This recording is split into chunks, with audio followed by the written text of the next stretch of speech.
قرآن مجید میں ہے ان اللہ لا یستحی من الحق، کہ اللہ تعالیٰ حق بات بیان کرنے سے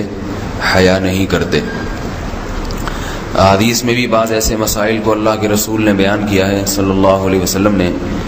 جو بظاہر حیا کے خلاف ہیں، مگر اس لیے بیان کیا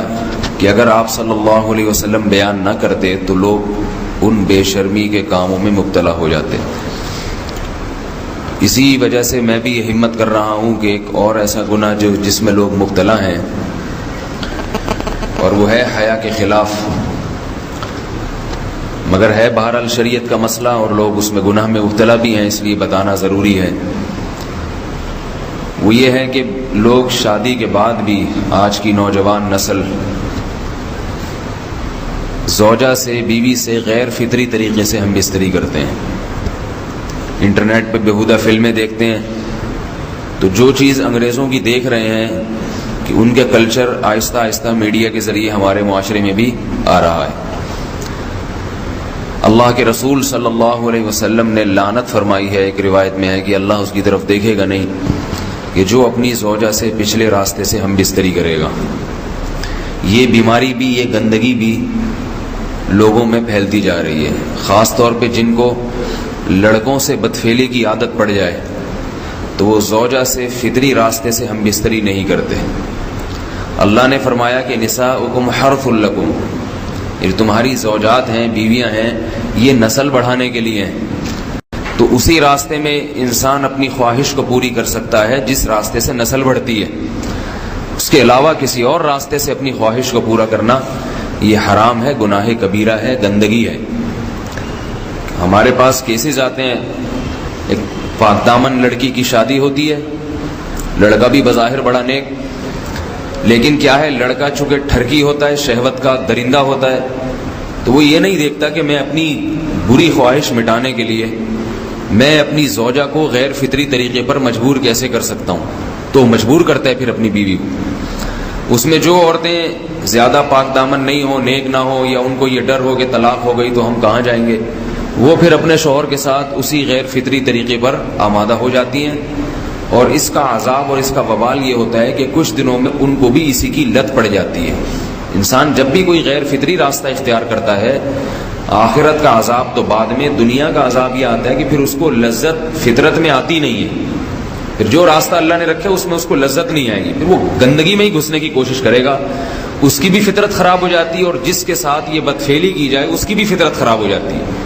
وہ بھی پھر کسی کے قابل نہیں رہتے۔ تو اپنے جان پر رحم کرنا چاہیے۔ ہم انسان ہیں، ہم درندے نہیں ہیں، ہم گھوڑے نہیں ہیں، ہم گدھے نہیں ہیں، ہم جانور نہیں ہیں، ہم انگریز نہیں ہیں۔ انگریز نے تو حیا اور شرم کی تمام حدود کو توڑ دیا ہے، وہ تو درندے بن چکے ہیں۔ ہم تو درندے نہیں ہیں، ہم تو حلال کھاتے ہیں، پاک صاف رہنے کی کوشش کرتے ہیں، تو ہم ان کی جو کلچر دیکھ دیکھ کے ہم ویسے درندے بننے کی کوشش کیوں کریں؟ تو یہ بہت بڑا وبال ہے، بہت بڑی برائی ہے جو ہمارے معاشرے میں آہستہ آہستہ جڑ پکڑتی جا رہی ہے، اور اس سے بیماریاں بھی پھیلتی ہیں۔ غیر فطری طریقہ ہے، بیماریاں بھی پھیلتی ہیں۔ ایسے کیسز آتے ہیں کہ جناب مرد مجبور کر رہا ہے بیوی کو، اور وہ بیوی جو ہے ساتھ نہیں دیتی، تو پھر اس کو طلاق کی دھمکیاں دیتے ہیں۔ ایسے کیسز بھی آتے ہیں، اور یہ بھی آتا ہے کہ مرد جب اپنی بیوی کو غیر فطری طریقے پر مجبور کرتا ہے، بیوی آمادہ نہیں ہوتی، تو مرد پھر یہ دھمکی دیتا ہے کہ بھائی میری خواہش تو تم سے پوری ہوتی نہیں ہے، پھر میں دوسروں کے پاس جاؤں گا۔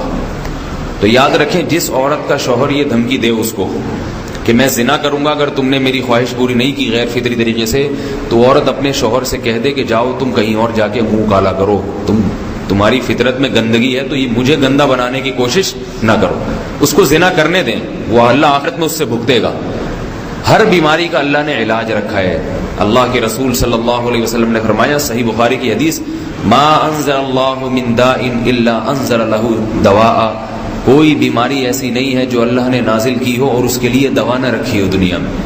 تو اگر کسی کو ایسی لت پڑ گئی ہے غیر فطری کام کی، تو اس کو چاہیے کہ وہ اپنا علاج کرائے، ڈاکٹر سے بھی رابطہ کرے، اور سب سے بڑا علاج یہ ہے کہ کچھ وقت صبر کرے گا، چھوڑ دے گا کچھ عرصے کے لیے، تو خود بخود آہستہ آہستہ صحیح ہو جائے گا۔ ایک آدمی شراب کا عادی ہے،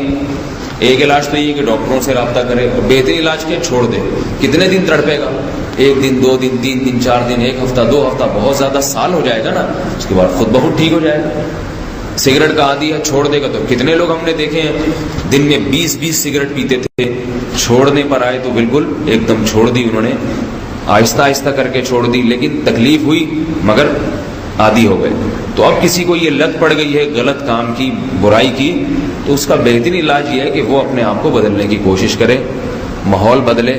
اور کچھ وقت صبر کرے گا تو اللہ اس سے یہ عادت چھڑا دے گا۔ نہیں کی، صبر نہیں کیا اس نے، پھر اسی گندگی میں موت واقع ہوگی، پھر آخرت کا عذاب بہت سخت، نسلیں برباد ہو جاتی ہیں اس عمل سے انسان کی۔ تو بات حیا کے خلاف ہے، مگر یہ کہ ایک بزرگ تھے وہ بات فرما رہے تھے، تو کسی نے پوچھا کہ حضرت آپ حیا کے خلاف بات کرتے ہیں، تو انہوں نے فرمایا تم بے حیائی کے کام نہیں چھوڑتے، ہم اس چھڑوانے کے لیے بات کریں تو ہم برے ہیں، اور تم کام کرو تو بھی برے نہیں۔ برائی کا کام کرنے میں برا نہیں بنتا، اور برائی کے خلاف بولنے والا برا بن جاتا ہے کہ دیکھو یہ کیسی باتیں کر رہے ہیں۔ تو بھائی باتیں ہیں اس لیے ہیں کہ یہ معاشرے میں یہ برائی پھیلتی چلی جا رہی ہے، اور یہ ہماری اپنا کلچر نہیں ہے، یہ امپورٹ ہو رہا ہے باہر سے، یہ امپورٹ ہو رہا ہے، یہ وہاں میڈیا کے ذریعے آ رہا ہے۔ تو وہ چیزیں دیکھا نہ کریں اور ان لوگوں سے دور رہا کریں۔ ہمیں تو دین کا داعی ہو کے ان کو ہدایت پر لانا تھا، بجائے ہم ہدایت پہ چل کے دوسروں کو چلانے والے بن کے ان کے راستے پہ ہم نے چلنا شروع کر دیا۔ اللہ تعالیٰ ہمیں اب دیکھیں ان کے ہاں ایڈز کا مرض پھیل گیا ہے، آپ بتائیے یہ ایڈز کا مرض ہمارا ہے کیا؟